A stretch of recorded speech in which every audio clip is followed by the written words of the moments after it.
Hey there, if you are managing projects and you are struggling or you want to understand more about project budget, financial tracking and more, then you have clicked on the right video. In this video, I'm going to share what a project budget is, at what point of the project execution does that budget come up, and how do you track the project financials against that budget throughout the project execution. I also have a cool Excel tool that can help, and I'm using it on a daily basis because anytime if there is a question on the project financials, I can quickly look at it and it gives me the summary of where my project financials are. So I'll put the link in the video description below for you to download it for free. But before we do that, let's understand the basics of project budget. Before we begin a project, we need to get the funding for that project, and that most of the time happens even before the project manager is assigned to the project and all that, right?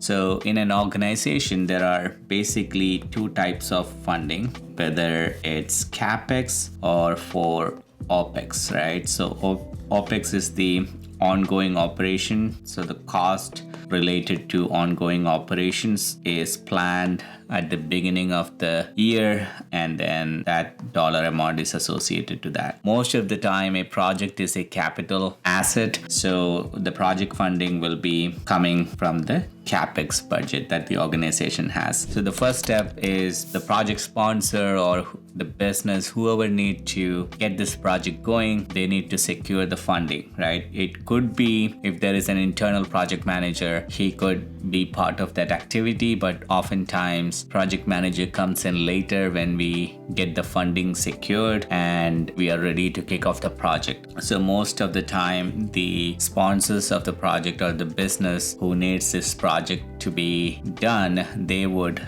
create a business case and secure the funding. So let's use an example of a software development project, right? So we have a software development project. So let's say the business sponsors need this software development project to move away from, let's say, antiquated systems such as, a mainframe or other older technologies. So basically they would need somebody to do software development, right? They would need a software where they can migrate this mainframe code or any other existing platform's functionality into this new platform. So you have those two. Then you have maybe a tester who need to test, right? It can be somebody internal in the organization, or you can have a vendor who can do the testing. And then let's say, you have to do some travel and other expenses where, people would come to the office from various locations to do project discussions and stuff like that. So there is always dollar amount associated to each of this, right?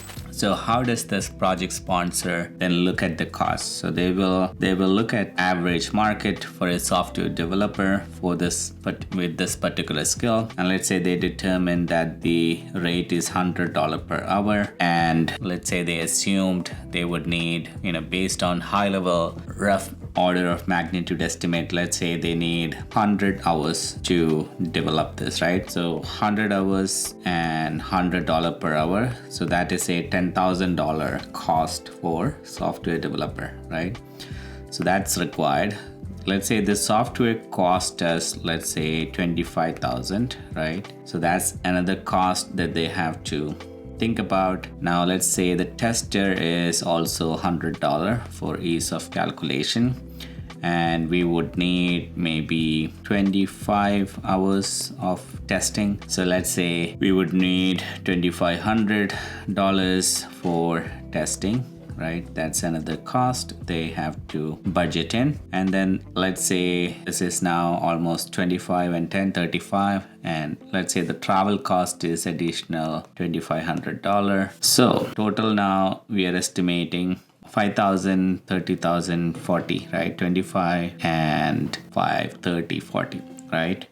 So total we are estimating $40,000 for the project, and typically we would do a 10% contingency. So if anything goes wrong, then you have additional 10%. That would be like 4K. So approximately they would say, okay, let's go for a 45K request. and that is your project budget request, right? And then they put in a capital request to go against the budget that the organization has, and they'll say we need $45,000 to run this project.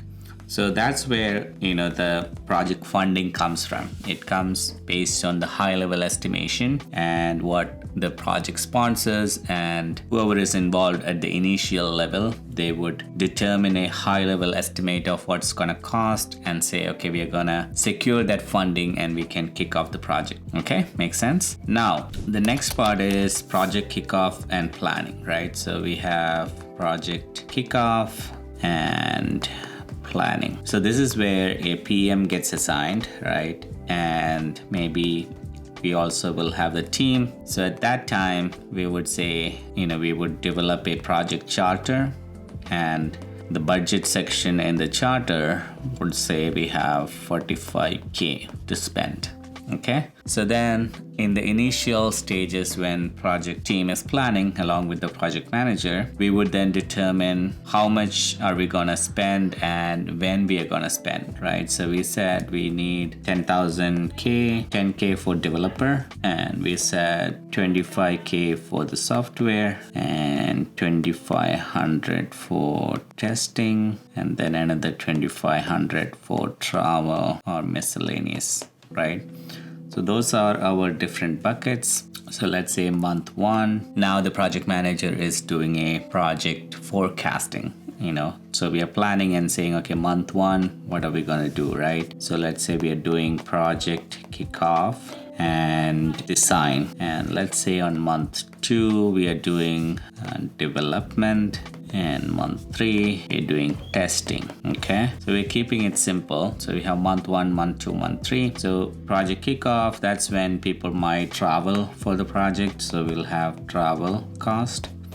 And then design is done by internal. Let's say all the development, let's say all $10,000 is gonna get consumed in month 2, or let's say $8,000 is gonna consumed in month 2, and additional $2,000 to support any bugs that might come up during testing, right? So that's the development team effort. Let's say now the software purchase, we have to purchase upfront, pay that cost of $25,000, right? That's this one. And the testing will happen, so there is no more cost here. Let's say the testing will happen not during kickoff, not during development, and most of the testing will happen here, right?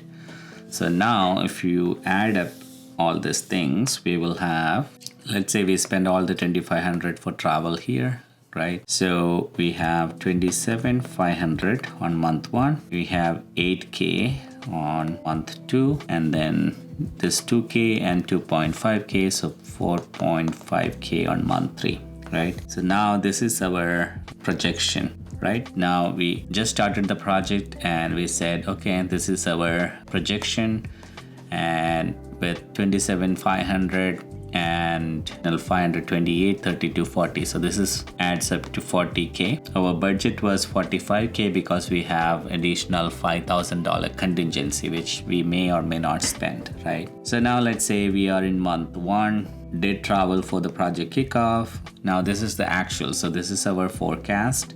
And now the actual project execution is happening. And now month 1, people traveled and they spend only $2,000, not all 2,500 that we planned for. The software that we purchased upfront, that is fixed cost, so 25,000. There is no discount or anything there. And then what will happen is now month 1 is over, right? Let's say this is provided by Microsoft and this is by the team, right? Now what's going to happen at the end of the month is Microsoft is going to send us an invoice and it will say that 25K payment, and as a PM we would receive it, right? And we would do a goods receipt. Okay, so what's a goods receipt? It's the process of confirming that the invoice that we received for 25,000, it's good to pay, right? We received the software, it's working, it's installed. So as a PM, you're saying that I'm okay to release the fund. So that's the goods receipt process. So when that happens,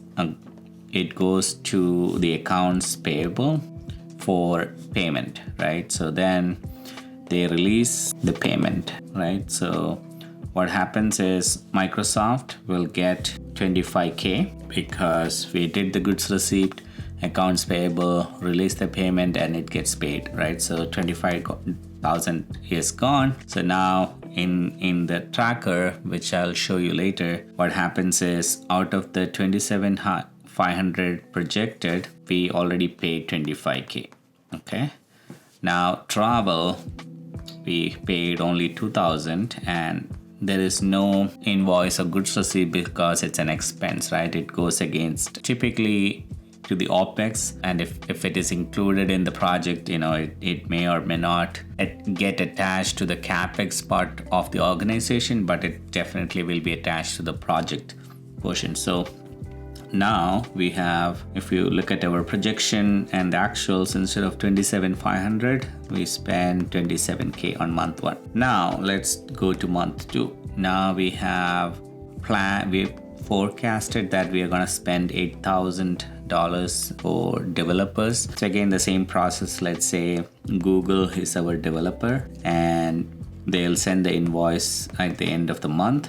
And let's say in this case, they spend not 80 hours, they spend only 40 hours, right? So they got delayed with something. So they only charged 4K in the invoice, right? And as a PM, you get the invoice, you do goods receipt.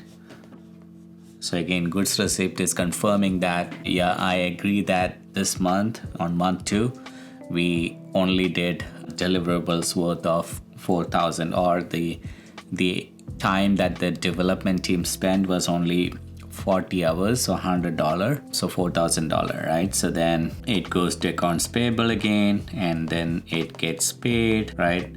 Then Google gets the check for $4K, right? Now, if you look at month 2 here, what happened is we forecasted initially 8K, but now in actual month 2, we are only spending 4K, right? So remaining 4K, what we typically do is we forecast that will happen in the next month. So we add it to the month 3, right? This is month 3, this is month 2, this is month 1. So now let's look at our budget, right? In the budget, we had 45,000 initially. In month 1, how much we paid? We paid 25K and 2,000. So in month 1, we paid 27K. In month 2, we paid 4K. So now total spent is 31K, right? So we spent 31K. Now remaining in the budget is 45 minus 31. So that is 14K, right? So now we have